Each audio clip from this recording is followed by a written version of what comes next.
De toute l'histoire des creepypasta, la plus connue reste l'histoire du Slenderman. Souvent représenté comme un humanoïde de taille, il aurait la peau blanche, et serait vêtu d'un costume à cravate.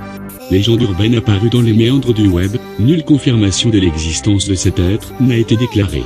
On lui donne comme méfait le kidnapping d'enfants de bas âge, d'adolescents, voire d'adultes, à des fins mystérieuses. La raison de ces enlèvements reste inconnue, mais plusieurs théories sont souvent élaborées, et pourraient avoir un fond de vérité. Le Slenderman, ou Slender, aurait la capacité de se téléporter à courte distance, et de se matérialiser n'importe où. On lui accorderait le don de modifier la réalité afin qu'il puisse désorienter ses victimes, mais cela reste à démontrer. Il pourrait aussi contrôler le psychique de ses victimes, les réduisant ainsi à l'état de larbin, appelé proxy. Les proxys sont des humains tombés sous le joug de Slender.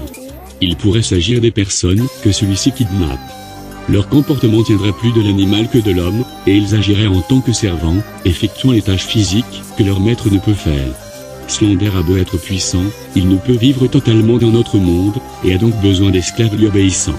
Leur silhouette reste humaine, mais a un aspect plus squelettique et leurs pupilles se trouvent rétractées en un minuscule point.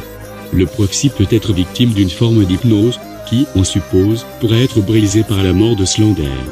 Mais il est aussi possible que celui-ci ait remodelé leur conscience, les modifiant à jamais. Le Slenderman pourrait être, d'après certaines sources, un criminel ayant subi une métamorphose radicale. On le dit aussi comme un petit enfant, Charlie Matheson Jr., qui se serait perdu en se promenant avec ses parents.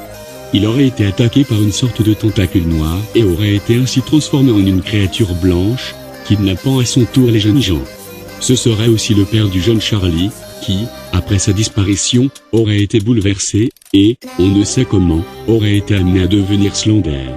Évidemment, aucune de ces hypothèses ne peut être vérifiée. Autour de l'histoire du Slenderman, les internautes ont réalisé de nombreuses vidéos, courts-métrages, et fanfics. On a même créé des jeux d'horreur du même nom, devenus cultes. Mais l'un des plus célèbres hommages à ce monstre reste la chanson du Slender, Slender Song,